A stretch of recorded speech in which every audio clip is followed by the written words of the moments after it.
Morning बच्चों, आज हम लोग बात कर रहे हैं एक्सरसाइज 10.2 वेक्टर का। ठीक है ना। आप लोग पहले क्या कीजिए, एनसीईआरटी का जो बुक है ना, 12th का सेकेंड बुक है ना मैथ के लिए, वो निकाल लीजिए। ठीक है, उसमें आप लोग 10.2 निकालिए। ठीक है, 10.2 में पहला क्वेश्चन जो है, पहला क्वेश्चन में कुल मिला के 3 क्वेश्चन दे रहा है। ठीक है ना, उसमें से मैं एक बताऊंगा, 2 आपको बनाना है। पहला में क्या है कि अगर बोला है कि फाइंड द मैग्नीट्यूड, मतलब सबका मैग्नीट्यूड निकालना, तो मैंने एक क्वेश्चन यहाँ पे लिख लिया, इफ a इक्वल टू इतना then find magnitude of a का मान दे रहा है ना, since vector a equal to दे रहा है i plus j plus k, है ना। इसका क्या पूछा, मैग्नीट्यूड ना, तो मैग्नीट्यूड निकालेंगे। ठीक है, i plus j plus k, तो मैग्नीट्यूड निकाले तो 1 का स्क्वायर प्लस 1 का स्क्वायर प्लस 1 का स्क्वायर। ठीक है, 1 1 1 1 3 हो जाएगा सब 1।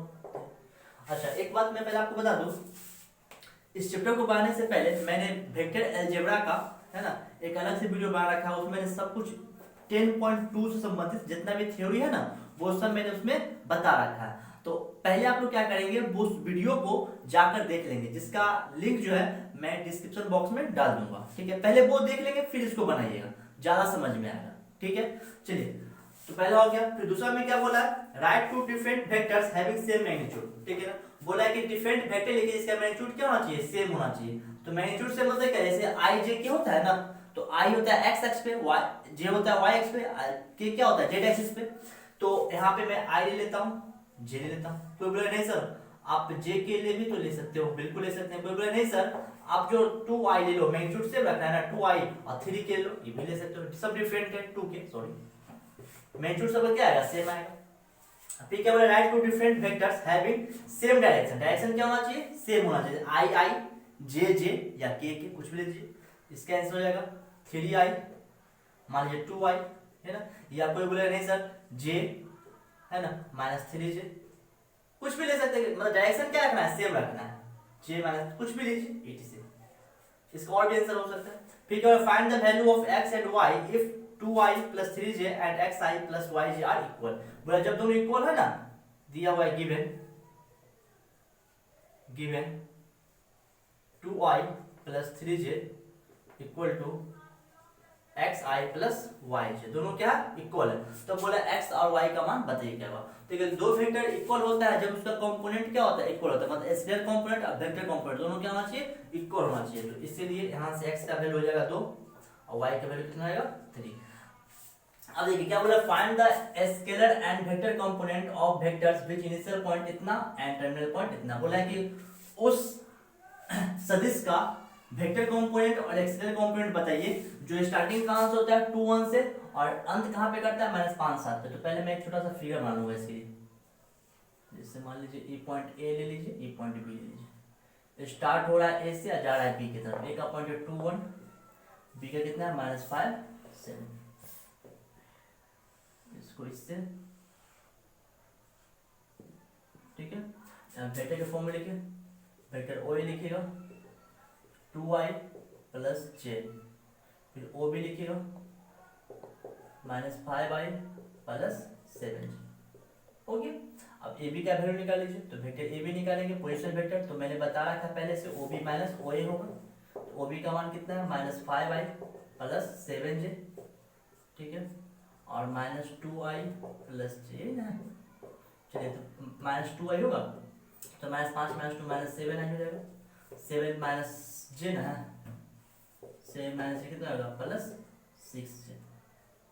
हो गया। अब एक बात समझिए, वेक्टर कंपोनेंट स्केलर कंपोनेंट क्या है, सीखेंगे वेक्टर कंपोनेंट पहले। वेक्टर कंपोनेंट इजी है, वेक्टर कंपोनेंट में क्या करना है, जो वेक्टर वाला है ना उसको, जैसे -7i अब कॉमन क्या होगा 6j, ये हुआ वेक्टर कंपोनेंट।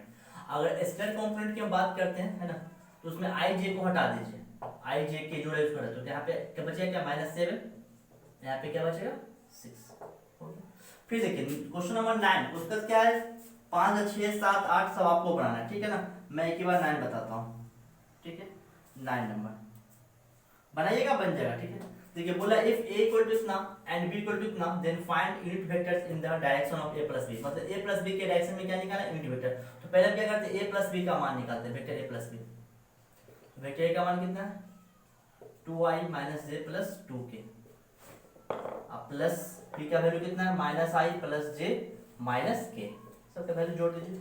2i माइनस आई तो i बचेगा, माइनस जे प्लस जे तो हो जाएगा 0j, ठीक है। 2 और माइनस के तो कितना होगा प्लस के, ओके। 0 वाला को हटा दीजिए, i प्लस के, ठीक है।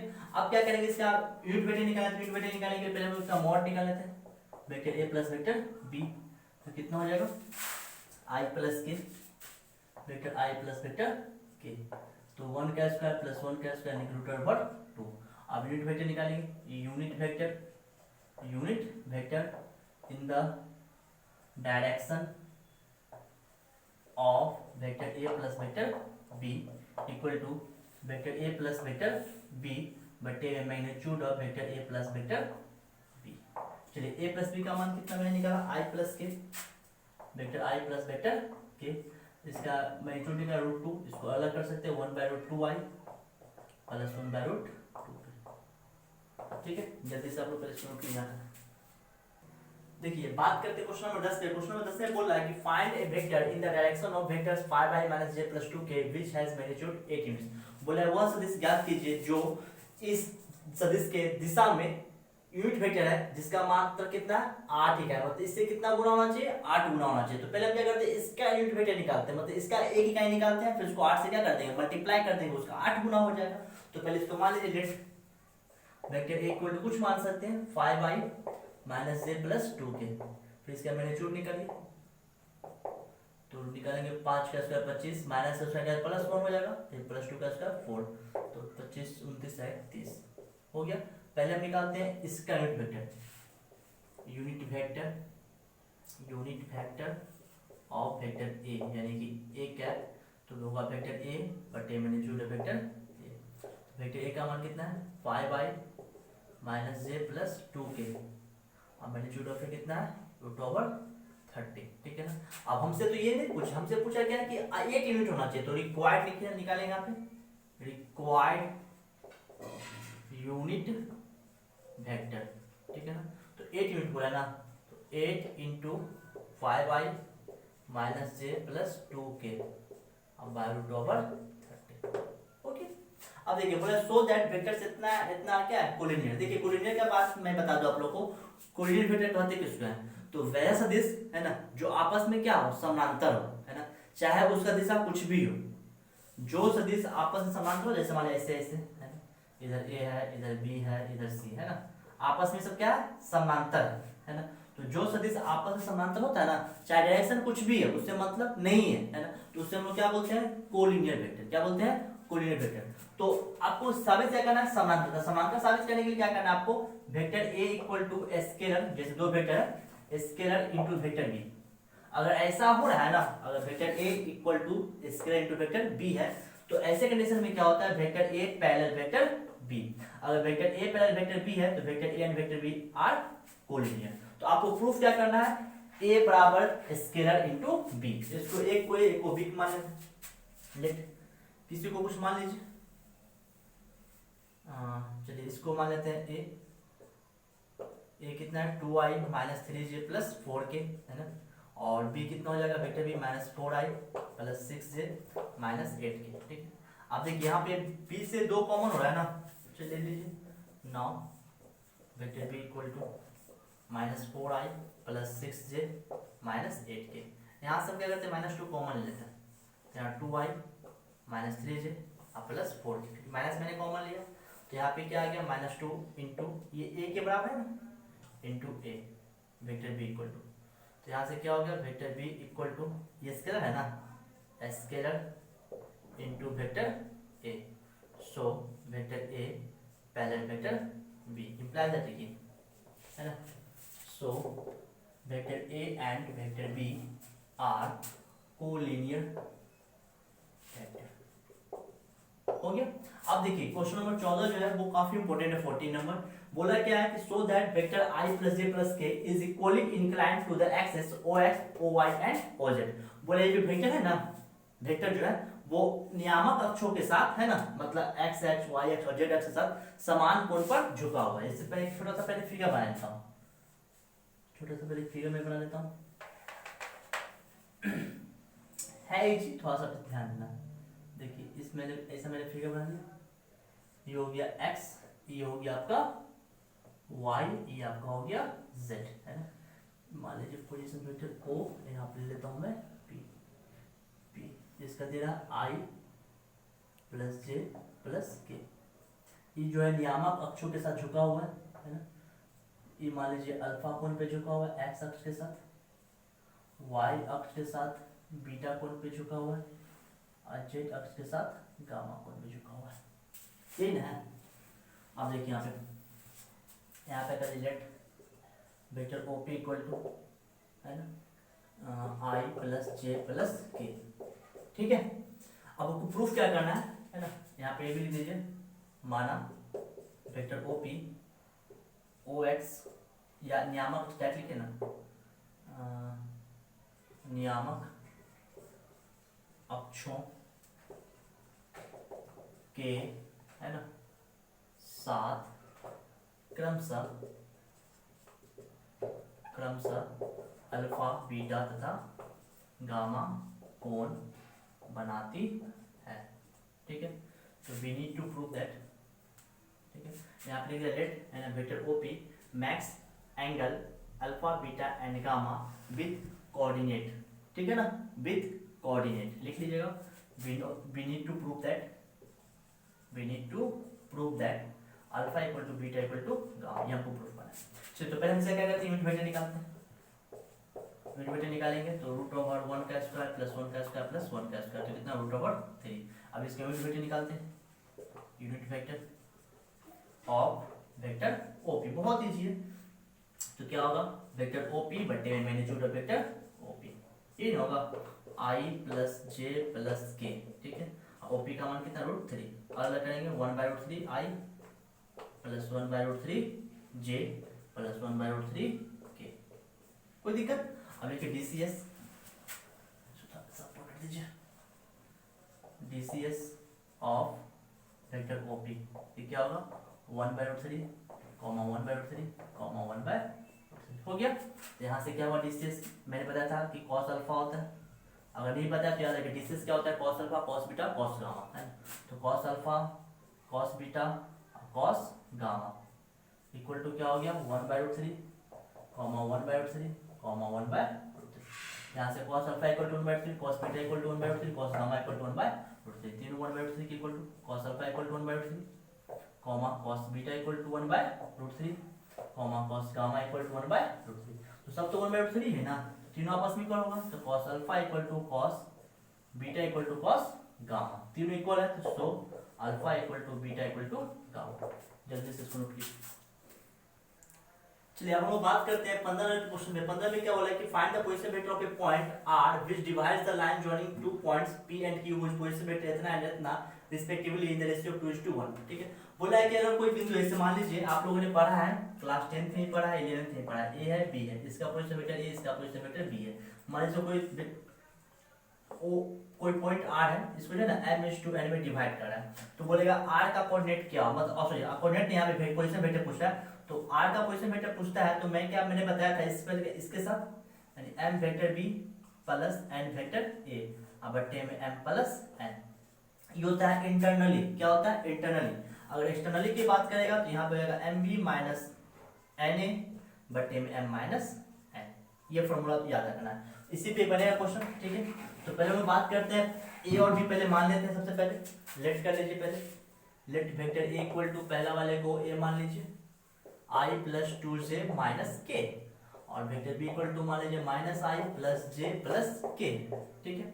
तो पहला में क्या बोला इंटरनली, फॉर इंटरनली की अगर बात करें तो पहले थोड़ा सा फिगर बना लेंगे, यहाँ पे a यहाँ पे b, यहाँ पे वेक्टर a लिख दीजिएगा, यहाँ पे वेक्टर b लिख दीजिएगा। मान लीजिए कि o है r, इसका पोजीशन वेक्टर मानते हैं, ठीक है। तो इंटरनली में क्या होता है वेक्टर r इक्वल टू क्या होता है, r रेशियो दे रहा है ना 2:1, तो m का मान 2 n का मान 1, तो m, ठीक है ना, यहाँ पे देना m equal to 2 n equal to 1, m vector b plus n vector a बट्टे में m प्लस n। m का वैल्यू कितना 2, वेक्टर b कितना है minus i plus j plus k, n कितना 1, a कितना i plus 2j minus k, ठीक है। अब बट्टे में 2 प्लस 1, चलिए -2 होगा, -2i अब +2j +2k, फिर 1 से करेंगे +i +2j -k। अब बट्टे में क्या होगा, 2 प्लस 1 कितना आएगा 3, ठीक है, -2i अब +i तो -i होगा, ठीक है, और 2j +2j कितना होगा 4j, ठीक है, 2k -1 कितना होगा +k/3, ये हो गया इंटरनली। अब बात करते हैं फॉर एक्सटर्नली, एक्सटर्नली मतलब बाहर से, है ना। इसमें तो बस फिगर चेंज करेंगे हम लोग, यहाँ पे a रहेगा, यहाँ पे b रहेगा, यहाँ डॉट कर देंगे o r, ठीक है, ये वेक्टर a, ये वेक्टर b, सॉरी ऐसे नहीं, यहाँ से यहाँ वेक्टर a है, ये वेक्टर है b, ठीक है। यहाँ पे खाली फॉर्मूला चेंज होगा, वेक्टर r इक्वल टू यहाँ पे लिखेंगे m b minus n a बटे में m माइनस n, m का वैल्यू कितना है 2, b का वैल्यू कितना -i plus j plus k, ठीक है, माइनस n, n का वैल्यू कितना है 1 है ना, 1 इंटू a का वैल्यू कितना है i plus 2j minus k, अब बट्टे में क्या होगा 2 माइनस 1, 2 से मल्टीप्लाई करेंगे -2i होगा प्लस 2j प्लस 2k, फिर -1 से तो -i plus minus -2j minus minus plus k, 2 में से ये कितना बचेगा -2i -i तो -3i, ठीक है, 2j कैंसिल, तो 2k प्लस कितना होगा 3k, ये हो गया आपका, ठीक है, ये हो गया। अच्छा उसके बाद 16 में क्या बोला है, मिड पॉइंट थ्योरम आप लोगों को पता होगा, x1 + x2/2 y1 + y2/2, ठीक है, तो सेम वही क्वेश्चन यहाँ पे दिया हुआ है, देखिए आपको पॉइंट दे रहा है pq, p ये क्या दे रहा है q, तो p का 2 3 4 है, 16 में जो दे रहा है वो दे रहा है 2 3 4, ठीक है, और q में क्या दे रहा है 4 1 -2, ठीक है, तो बोल रहा है कि इसका मिड पॉइंट का जो कोऑर्डिनेट मतलब कि पोजीशन वेक्टर होगा, है ना, तो मिड पॉइंट का पोजीशन वेक्टर, पहले तो मिड पॉइंट हम मान लेते हैं, let mid point of PQ is R, ठीक है ना, तो यहाँ से मिड पॉइंट का जब कोऑर्डिनेट निकालेंगे हम लोग, है ना, यहाँ से OR कर दीजिए, OR, ठीक है ना, ये क्या होगा 2 + 4 बटे में 2, 3 + 1 बटे में 2, 4 - 2 बटे में 2, तो 4 2 6 बटे 2 3 होगा, 3 4 2 बटे 2 हो जाएगा, 4 2 1 हो जाएगा, ये ना होगा। अब इसको वेक्टर में लिख दीजिए 3i + 2j + k, जल्दी से पहले सोल्व कीजिए। चलिए अब हम बात करते हैं, लास्ट क्वेश्चन है 17 नंबर, 18 19 जो वो ऑब्जेक्टिव है वो आप लोग बनेगा, मैं सत्य बताता हूँ। बोला क्या है कि सिर्फ कीजिए कि अगर त्रिभुज के 3 शीर्ष ए बी सी दिया हुआ है ना, तो ये जो शीर्ष से जो त्रिभुज बनता है ना, वो त्रिभुज जो है मतलब ट्रायंगल जो है वो राइट एंगल ट्रायंगल है ना, तो राइट एंगल ट्रायंगल में क्या होता है कि एक मतलब सबसे बड़ा जो साइड होता है उसका स्क्वायर अगर दो साइड्स के स्क्वायर के क्या होता है बराबर होता है, ये ना होता है। चलिए हम लोग वही करते हैं, मैंने फिगर बना दिया, ए बी सी एक ट्रायंगल है, फिर पोजीशन वेक्टर ओ से सबको लिख दिया, डायरेक्शन मैंने सब में दे दिया हुआ है। पहले हम ए बी निकालते हैं, फिर बी सी और फिर ए सी निकालेंगे। पहले ए बी निकालते हैं, वेक्टर ए बी, तो क्या होगा vector O B minus vector O A. O B का मान कितना है 2i - j + k, ओ ए का मान कितना है 3i - 4j - 4k, ठीक है, ध्यान से 2i - 3i तो -i हो जाएगा, -j - प्लस होगा 3j पर माइनस प्लस यानी कि 5k हो गया। फिर निकालते हैं हम लोग BC, तो वेक्टर OC होगा माइनस क्या होगा वेक्टर OB, पीछे का कटा होगा। OC का मान देख लीजिए i - 3j - 5k, और माइनस OB का मान कितना है 2i - j + k। फिर घटाइए i - 2i - i होगा, माइनस प्लस यानी -2j प्लस है माइनस तो -6k निकल गया। सब पहले निकाल लीजिए, फिर AC भी निकालिए फटाफट। AC का वैल्यू क्या होगा OC - OA, OC का वैल्यू कितना है i - 3j - 5k, और माइनस OA का वैल्यू कितना है 3i - 4j - 4k, ठीक है। आई माइनस 3 माइनस 2 आई होगा, माइनस माइनस प्लस 4 माइनस 3 तो प्लस जे हो जाएगा, माइनस प्लस यानी माइनस के, सब निकल गया। अब सबका फटाफट मॉड निकालिए, मॉड बी निकालिए तो वेक्टर ए बी, तो मॉड वेक्टर ए बी निकालना डायरेक्ट वैल्यू ही ना है तो माइनस 1 का स्क्वायर अब प्लस 3 का स्क्वायर अब प्लस 5 का स्क्वायर, एक का स्क्वायर 1 प्लस 9 अब प्लस 25, 25 और 9 कितना हो जाएगा 10 35 रूट अंडर 35 हो गया। अब निकालते हैं हम लोग क्या vector B C, B C निकालिए, वेक्टर बी सी का magnitude root over B C का वैल्यू ना माइनस 1 का स्क्वायर अब प्लस माइनस 2 का स्क्वायर अब प्लस माइनस 6 का स्क्वायर, 1 प्लस 4 प्लस 36 36 4 41 हो गया। फिर निकालते हैं ए सी, मॉड ए सी, मॉड ए सी का मान निकालेंगे माइनस 2 का स्क्वायर प्लस 1 का स्क्वायर प्लस माइनस 1 का स्क्वायर, 2 का स्क्वायर 4 प्लस 1 प्लस 1 यानी कितना रूट अंडर 6 हो गया। अब आपको क्या करना है, कोई दो साइड लेना है जिसका स्क्वायर जो है ना थर्ड साइड की इक्वल मान चाहिए। तो हम क्या देख रहे हैं यहाँ पे कि एक है रूट 35, एक है रूट 41, एक है रूट 6, तो ये दोनों का जब स्क्वायर करेंगे है ना तो इसी बी सी स्क्वायर आ रहा है। चलिए तो now magnitude of A B का square plus magnitude of A C का स्क्वायर, ए बी का वैल्यू कितना रूट 35 तो रूट ओवर 35 का स्क्वायर प्लस रूट ओवर 6 का स्क्वायर, तो 35 का स्क्वायर होता है 35 स्क्वायर रूट करेगा 35 आएगा यहाँ पे स्क्वायर रूट 6 आएगा तो 35 से कितना होगा 41, तो इसका मतलब रूट अंडर 41 का होल स्क्वायर है ना, 41 को लिख सकते रूट 41 स्क्वायर, रूट 41 का मान कितना BC तो मॉड BC का होल स्क्वायर हो गया। यानी कि दो साइड का स्क्वायर तीन साइड के स्क्वायर के बराबर है। सो ABC is a right angle triangle, ठीक है जल्दी से नोट कर लीजिए। तो आशा करता हूँ कि वीडियो आप लोग को समझ में आ गया होगा, सारा क्वेश्चन भी समझ में आएगा। दो ऑब्जेक्टिव है, दोनों आप लोग सॉल्व कीजिए, ठीक है ना। इसके बाद क्या कीजिएगा, ये तो मैंने सारा क्वेश्चन बताया ना, आप लोग क्या करना है जितना भी एग्जाम्पल का क्वेश्चन है ना वो आप लोग बना लीजिएगा, ठीक है ना। एग्जाम्पल बनाने से थोड़ा सा कंसेप्ट क्लियर होगा, और अगर आपके पास प्राइवेट बुक है तो उसको आप लोग जरूर सॉल्व कीजिएगा, ठीक है। धन्यवाद।